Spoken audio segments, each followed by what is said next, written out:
kabaruuji yontere Aisha Sow tedduɓe heeɗiɓe RFI fulfulde on calminama bisimilla moon e ka taskaram kabaruji yontere woni koɗo men hannde ko Mamadou Racine Ly hertorɗo Saria ɗo e Sénégal hannde taskaram men nawata en ko Sénégal Burkina Faso Tchad e Afrique du Sud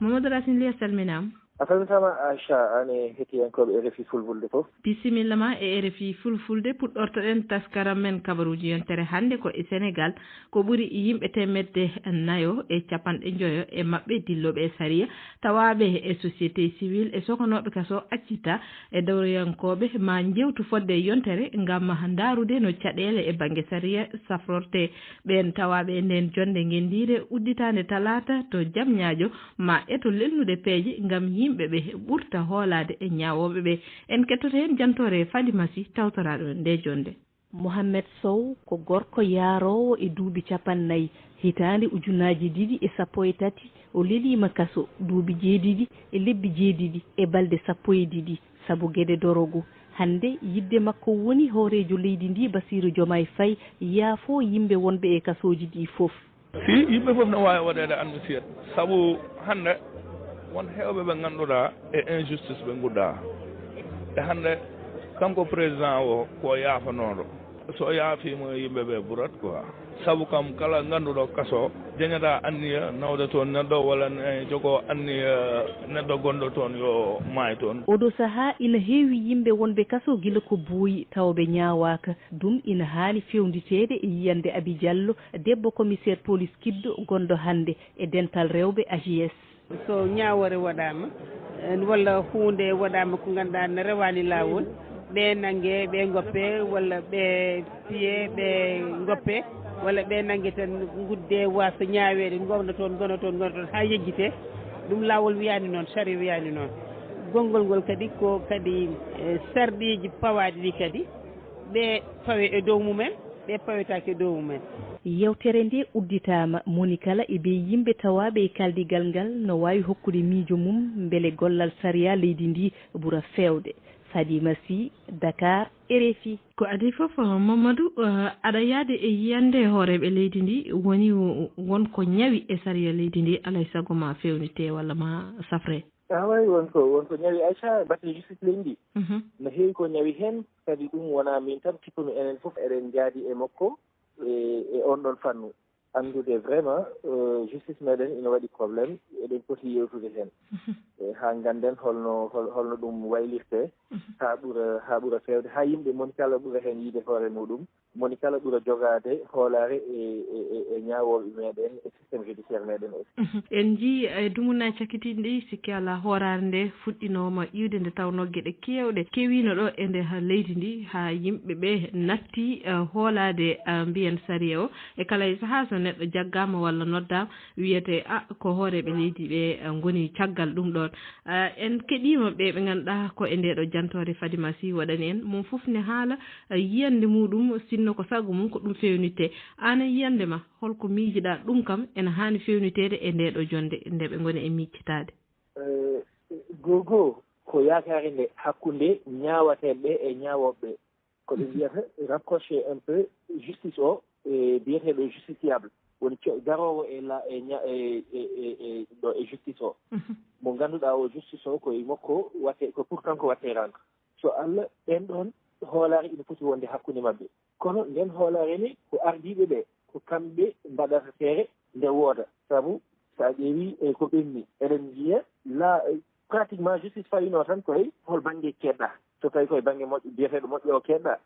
ko mbeɗa fof mbaɗa ala caɗele so tawi kadi koye banggue oga keɗɗa hay sa islu aɗa wawi sokede hen eɗen joguino ɗum ɗoji kewɗi eɗen joguino exemple uji kewɗi ɗi mbawɗen yaltinde hen ɗi ganduɗa ɗi noon ruttade hen jertani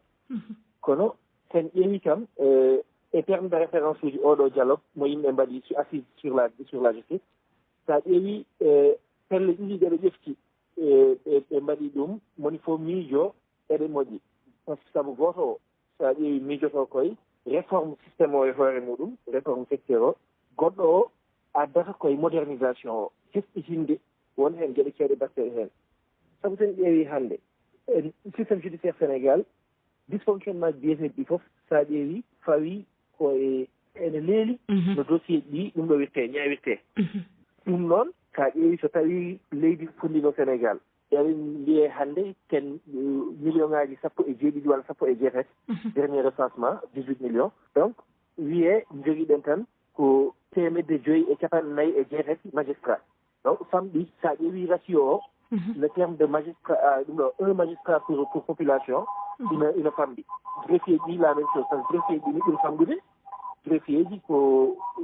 497 eɓe juumaani ko hedde heen tolnotoo donc so a ƴeewi ɗum ɗon fof ina joue e lenteur judiciaire wiyete lenteur procédure ɗi leela procédure ɗi leeli noon ko ɗum addanta joomumen faweede kaso ko juuti woni kadi mbiyata détention préventive joomum nanngee ñaawaaka taw nawee kaso mais dossier ji eɗi keewi e juge o haa ngannduɗaa ɗi o waawaa no laawol wiiri ni kala baɗaaɗo arrêté so waɗi 6 mois waɗaaka présenté au juge waɗee libéré yimɓe aussi ngonaani e ɗum ɗon donc vraiment eɗen poti wadde feere on baŋnge kam waylee yimɓe mbaɗa recrutement magistrat ji ɗi dañee personnel de justice vraiment o dañee no feewi yimɓe ngimmiima e on ɗon baŋnge won heen geɗe keewɗe hankkadinte en poti duusude ɗum prison ji meeɗen no wayi heewde yimɓe ni so a yii hannde wonooɓe rebus yaltooɓe ina kaala heen sahaaji ni les organisations de défense des droits de l'homme yimɓe no njaha des visites hay sino jooni nattii heewde yimɓe no njahatno des visites ina ƴeewa situation carcérale o holno wayi mais yaltooɓe prison ɓe so tawii ɓe kaaldii e maaɗa so a wonaa ɓurɗo tiidde seeɗa tan mbiyataɗo ko ɗum wonaa goonga walla tam ina waawi bonnandema ko keewi aan sabu no gurdam ɗam wayi toon e nder kasoji donc vraiment kasoji no mbaawi udditeede eɗen mbaawi yaade haa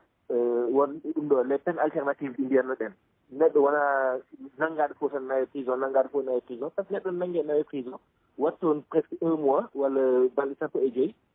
holle juge o hokkoma o ɓenna o hoota wiyee ko baɗɗo leydi alors que ko prison o fonɗo fewnude e makko ko bonnii ɗum e nder 15 jours walla nder 1 mois mo waɗi toon sabu yimɓe fof potaani e kiidde yimɓe fof potaani e deejde haqqille wonmo ngannduɗaa o won adnannamo e environnement prison so a bonnii ngurnam makko hankkadinta o wonta feew walla boog assistance psychologique mo sohli pour fewtude o en gaadoraaki ɗum enen en gaadoraaki ɗum ko noon ni professeur Amsatou Sow Sidibé wiino ko ɓooyaani wonde ɗii kasooji waɗiranoo ko reftinde neɗɗo e laawol kono hannde heewi ko neɗɗo nawaa toon hay so tawii ene heddorano e moƴƴere e muɗum heewi ko iwde allahi no sifa o way toon muusde ni goɗɗum ɗum woni ene haaletno alhaali njeenaari bonni tottude e kaalis ɓe ngannduɗaa ko ñaawooɓe e sahaande e woteeji ɗi tiindaade eɗen nganndi haala ka heewino ɗo wonde won ñaawooɓe ɗiɗo e conseil constitutionnel woni suudu tambindosgal leydi ndi tuumanoo njeenaari bonni hannde ɗum artii e nde ɗo jonde wonde won wiyooɓe mbele ɗum fotaani laɓɓitineede ahade yimɓe yawtude e goɗɗum sabu woodi holkisaare jonde hakkunde ɗon kono yiyande ma mbele ɗum ene waawi laɓɓitineede ina waawi laɓɓitineede ina foti laɓɓitineede sabu ɗum hay so nde ɗo jonde waɗaano hay so yimɓe puɗɗo mbaɗaano initié oɗo assise pour haalde e no justice o waylirtee holko ittete heen ko ɗangam ɗum ɗo wondi ko goo ko neɗɗaagal yimɓe e ndimaagu mumen mema heen woni ɓeeɗo juge ɗiɗi conseil constitutionnel kamɓe e koye maɓɓe e poti wadde futere haa ɗum laaɓa gonnooɗo ɗo heen candidat présidentiel Amadou Ba kañum ne ko kañum innanoo heen ina foti wadde feere haa ɗum laaɓa sabu sénégalais ɗi ina njiɗi anndude holno ɗum yaari eɗen njiɗi anndude holno yaari sabu ɗum wonko ussi e Sénégal sabu ko ɗon ɓe tuumnino pour wiide eɓe njidda élection présidentielle o wasa wadde ɗum ko goo nde ɗum waɗande aussi le 3 février 2024 nde président Macky Sall yalti wi sabu ɗum waɗi ina ridda élection o ha ɗum laɓɓine élection o waɗi ɗum laɓɓinaaka kadi so yimɓe maayi heen so tawi eɗen cifto manifestation en mbaɗi heen ha yimɓe tata walla yimɓe nayo maayi heen donc sababu nde ɗum ɗon tan ɗum ina foti laɓɓineede min kam ko ɗum nannguɗo heddi noon corruption koko ngannduɗaa ko weeɓaani fawde junngo sabu ko min tottata neɗɗo mbele omo waɗanami nanngam ko tottudemo nde ko délit ƴettude jabdemo nde ko délit donc hay goto e amen yawata jabde min yawata jabde fettiri kanko o yawata jabde o heeɓi donc yimɓe noon ina keewi tuumaji mbaɗi noon ɓo yi e justice en chiffre 2006 ɗum waɗino kono nden kam ko enregistrement addanno yimɓe andude ɗum no woodi ko wawi hen wonde foof justice meɗen ina sohli jewten hen ina sohli mbaylen ɗum mais oɗo situation mo kalɗa badnoɗo ɗo hen en 2024 début 2024 on ɗon il faut yimɓe kala hen hande so tawi Amadou Ba ko kañum waɗi ɗum so tawi juge ɗi jaɓi waɗede ko so tawi kadi laaɓi ɓen mbaɗaka Karim Wade kalnoɗo kanɗon haalo addoye par ce que il faut ko yimɓe paye ɗum ɗo on noon ɗum ɗo aussi mbasa finde tan kaala e neɗɗo ko mbeleɗa après ala ɗo wattinta ala to wattintete ɗum fof ene jeeya e caɗele e banggue saria nde tawno saaha fof aɗa yiya yimɓe ne jooɗo e lobbugol mumen ene kaala e neɗɗo ko ganduɗa hande ene battina e gurdam mum walla e doggol leydi ndi en nde waɗɗon nden toɓɓere paden ko tongate hen sikki ala e yontere fanede en payat to Burkina toon ne ko jewte genɗi karnoɗe wadde balɗe ɗiɗi tonga e ñalawma goto ene jeeya eko tonga hen ɓeydogol happu walla men sarde laamu faddewu ngu ha duuɓi joyi goɗɗum ɗum kadi woni tawtoragol hoorejo laamu faddewu ngu e woote hooreya ko leydi paaɗi en kettoto hen jantore Aissatou Ly e jewti genɗi ganninoɗi waɗede balɗe ɗiɗi mbaɗa ko e ñalande wotere tan saabe majjum ko miijoji lundiɗi walla mbiyen certuɗi teskaka hen ene jeeya e pellite mawɗe ƴettade hen laamu faddewu ngu cokkan jonde ha duuɓi joyyi ɗum fuɗɗan ɗiɗi lewru jeetoto ɓuuru aroru ndu goɗɗum kadi woni hankkadi capitaine Ibrahima Traoré natti wonde hoorejo laamu faddewu ngu o wonti hoorejo leydi Burkina hono hooreɓe suɓaɓe e woteji ɗi kadi o heeɓi fartangue tawede woteji kuktodinɗi baɗoje so sarti laamu faddewu ngu timmi hono noon jeeyagorɗo mawɗo leydi ndi e hoorejo suudu députéɓe ɓe fisti tan ko so jolama o ɗaɓɓa jonde wonde e hoore wako leydi ndi caggal duuɓi joyyi ɓeydaɗi e sarti laamu faddewu ngu eko yowiti e suudu députéɓe ɓe nde jonde tongi kadi pelle politique tawaɗi Burkina foof keɓata tan ko députéɓe 12 e dow ɗum ni ɓe gandini yidde mabɓe woni limo députéɓe ɓe e jagorɓe ɓe ɓeyde mate suudu députéɓe ɓe fistete ko laaɓi ko woni caggal nde ɗum fof nanodira capitaine Ibrahima Traoré o siifi ɗum ngam ko tongaɗo ko fof gollore joni eɗen gandi e jingganoɓe capitaine Ibrahima Traoré beltorima ko tonga ko e ɗeɗo jewte woɗɓe ɓe ganduɗa ko yimɓe dawrugol walla wonɓe e leydi ɓe won hen ɓe beltaki e hollude mette mumen e ko ganduɗa tongama hen yiyande goɗɗo mo ganduɗa ko jooɗiɗo tan ene rewidi ɗe gueɗe ala heedimi heeda an ko woni hen yiyande ma a anda a woyat a anda a jalat Afrique ina yurmini militaire o wonata tan koye caserne makko militaire yo ɓorno toni muɗum nde militaire felliti ina naata e politique fof yo ɓorto toni muɗum militaire waɗa parti politique muɗum jippo e langa he foɗodira e yimɓe taw wona ina jogui feteɗaji muɗum ina jogui armé muɗum a wi élection waɗama on wi probléme sécurité ina woodi e leydi ndi holnaji jihadiste uji ɓe mbaɗa avancé e fof on kaali on mbaɗi coup d' état moɗon sen ciftori ko Damiba waɗno coup d' état janvier 2022 Paul Damiba waɗi coup d' état onon fof gondi kon militaire uji Traoré 1er juillet Traoré septembre Traoré waɗi coup d' état kañum ne a hefti laamu a ari a waɗi transition maɗa mbiɗa ko 2 ans ko an hefti laamu mbiɗa laamu ngu aɗa fewrita ko ɗum addanma ikki ɗum an ka militaire a wona civil a wona politique ka militaire ko ɗum addanma ƴeftude aɗa waɗa transition aɗa fawta leydi ndi e laawol tottita civil en ɓe mbino ko lebbi nogas e goo mbiyen duuɓi ɗiɗi tan nogas o goo ɓe ponno gaynude kamɓe ko ɗo e lebbi ɗiɗi par ce que sen ƴeewi ko lewru juillet 2024 ɓe ponno gaynude gimmoɗa ɗon tan wiya ala situation o hokkani yen jaa ɗum ɗo jonde yewtere minɗa ko balɗe ɗiɗi tongon fof e ñalawma goto donc kon addunoɓe décision moɗon ha tari ko yidde tan waji e mbiyata ko yidde caution morale tan yidde wadde ɗum légalisé wiye yewtama nanodirama alors que ka gadduno décision ma ha tari saabu ko foti noon wawa yewtede e ñalawma goto mbiya eyyi joni lebbi nogas e goo ɓe noddi jeeyaka e transition o aɗa watta transition 5 ans duuɗi joyyi kadi e ɗiɗo duuɗi joyyi kadi an aɗa waɗa feere so ɗi jasi aɗa wawi wonde candidat e élection garoo woni kay sa gono candidat e élection mo gañiɗa ha fari saabu baɗɗo duuɓi jeeɗiɗi e laamu on ɗon tami laamu ngu omo wawi wadde systéme o ha ganduɗa hoorema élection mo yehi fof ko inde élection tan kono ko gañit ɗum ha fari ala kulli hal il faut que yimɓe aussi ɓe ganda holkoɓe jiiɗi soit jiɗɗen ko démocratie soit jiɗɗen ko goɗɗum duttoɗen e royauté duttoɗen e laamu moni fof ardo ha nde maayi fof après totta yum walla ko wayo walla so tawi ko démocratie jiɗɗen démocratie wonko namdi a wawa finde subaka soit ka militaire soit ka politique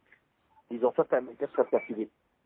kono hannde e Mamadou mbele alaa ko wayli e jaɓɓal makko sabu eɗen ciftori nde kanko capitaine Ibrahima Traoré o arata e jappere nde o wiino kanko o yiɗaano ni ardaade ko ɓe njii geɗe ɗe njahaani eno Paul Dami Ba ɗowiranno ni alaa ko wayli e kisal leydi ndi ɓe mbayliti laamu ngo walla mbiyen ɓe janndini laamu muɗum o yiɗaano ardaade e kamɓe heɓluɓe ngol janndingol laamu kono ɓayde ɓen mbi yo ardo tan mataw o ardo kono hannde so tawi nde jonde tongi wonde caggal nde o ɓeydata duuɓi 5 omo wawi kadi wonde candidat e sumgoji garoji wadde mbere en mbiyata woodi ko wayli e jaɓɓal makko fof waylima te sen ƴeewi militaire uji garoji au pouvoir Afrique ɗi fof ko noon mbaɗata ɓe garata ko wiide leydi ndi ɗo woni ɗo wani ɗo fayi ɗo moƴƴani min gari pour heɓɓitade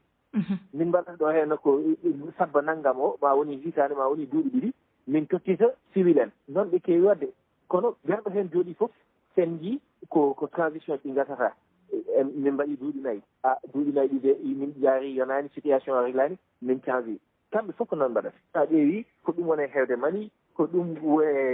woni e wadde préparé en Guinée ɗum ɗo wani dal ko mbiyeten moni fof yo ƴeew holko yiɗi jiɗɗen ko démocratie walla jiɗɗen ko goɗɗum hannde démocratie ko namdi ko mbaɗen ɗum so tawi ka militaire jiɗɗo arde au pouvoir ittuteni maɗa so tawi ko ka magistrat jiɗɗo wadde politique wadde démissionné kono yo civil en gon civil en géré politique géré dawlugol ngol ɓe to militaire en gono militaire en keddo e caserne uji mumen en guddat nden toɓɓere payen to Tchad eɗen gandi ndi leydi heeɓi gouvernement kesso ɗum ko caggal balɗe 4 nde o toɗɗa hoorejo jagorɓe kesso o Alamaye Halina darni gouvernement mum e nder yontere nde o feññini inde mabɓe jagorɓe gouvernement kiɗɗo ɓadiɓe Mahamad Idriss Déby Itno fof toɗɗama e o gouvernement kono hay goto e ɓe candidat ɓe jeetato jarnunoɓe hoorejo leydi nde o fooli e sungoji ɗi toɗɗaka en kettoto hen jantore Abdoulaye Diallo ko gouvernement mo jagorɓe nogayi e jeeɗiɗo toɗɗa hanki e nder maɓɓe jagorɓe nogayi e go'o tawano e gouvernement mo succès Masra ardino so tawi yo gouvernement ɗo yerodirama e gouvernement kiɗɗo o 15 jagorɓe ustama e nder o gouvernement noon ɓurɓe e jagorɓe ko ɓadiɓe hoorejo leydi ndi Mamadou Déby Itno Saleh Anadifa jagorɗo kiɗɗo halfinaɗo jokkodiral cadde leyɗe janane dartini kañum golle makko e yidde makko no woɓɓe andiniri noon ko Abderrahmane Koulamala halfinaɗo konngol gouvernement o lontimo e ngal jagorgal Isaka Malwa Jamu disotoɗo suudu laamudu ndu lonti Dago Yakoub ka jagorgal halfinangal denka jagorɓe tato wondunoɓe hoorejo jagorɓe kiɗɗo succès Masra nde o ardino o gouvernement toɗɗaka kono kadi hay goto eɓe candidat ɓe jeetato jarnunoɓe Mohamed Déby Itno caggal nde suudu reynor ɗosga leydi ndi andini ko kanko fooli e ɗi sumgoji hooreyako leydi toɗɗaka e o gouvernement kesso wiyede ko ɓattiɓe Mahamad Idriss Déby toɗɗa e o gouvernement mbere ɗum en hani bettude ala fota bettude so rewi lawol kanko ɓe jeehi élection ko kanko gagni ko kanko suɓoto neɗɗo noon suɓoto koɓe hooli ardoto e lamdoto koyeɓe hooli e ɓadiɓe ɗumen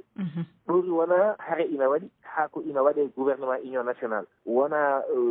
situation insécurité ina waɗi haa ko yimɓe no mbiye ndenten enen fof mbaɗen gouvernement transition ɗum diwama ko élection yaha wiya o gagnima o ardoto o lamdoto koye ɓadiɓe o ɓe o hooli ɗum kay fota bettude ko min ko darde succès Masra ko ɗum bettuno kam eyyi saabu succès Masra won darde nde o joguino won espoir mo waɗanno suscité yimɓe jeehino ha ina tollodiramo e gonnoɗo ɗo e Sénégal Ousmane Sonko kono o fin subaka tan sa ƴeewi population Tchad ɓe nangi ko o jamfiɓe saabu yaltudemo o doga leydi ndi o ara o nodda manifestation ji yimɓe ma e heen ɓe mbare heen e ɗum ɗo o yalta o noddite o ara tan o waɗa négocié o naata e gouvernement o wona premier ministre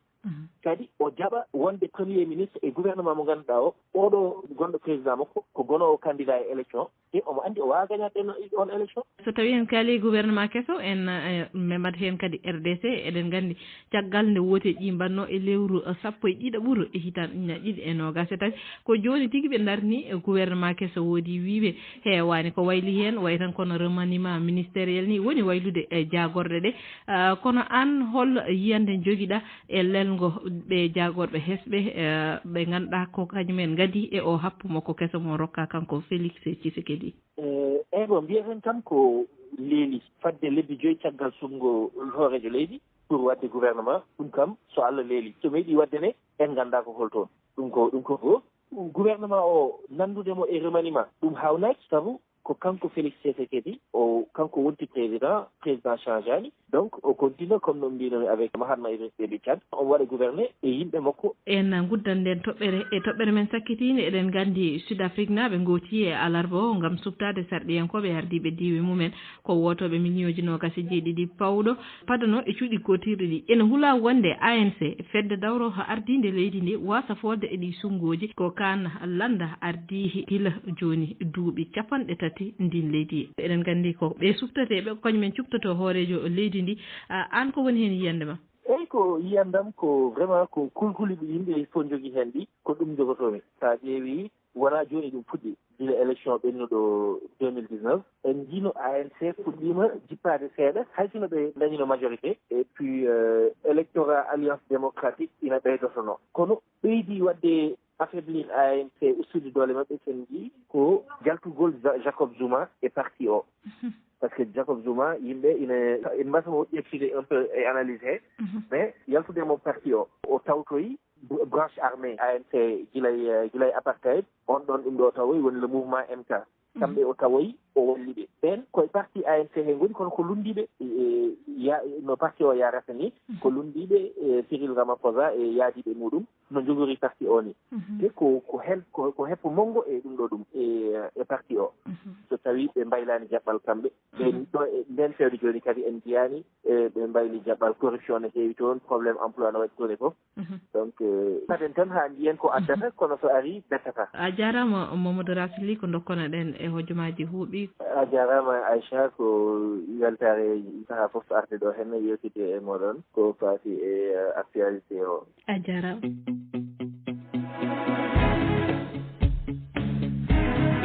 gasi taskaram men kabaruji yontere wonno koɗo men hannde ko Mamadou Racine Ly hertorɗo Saria ɗo e Sénégal on jarnama e kettogol ha yontere arore so gueno ñaawi on jarama.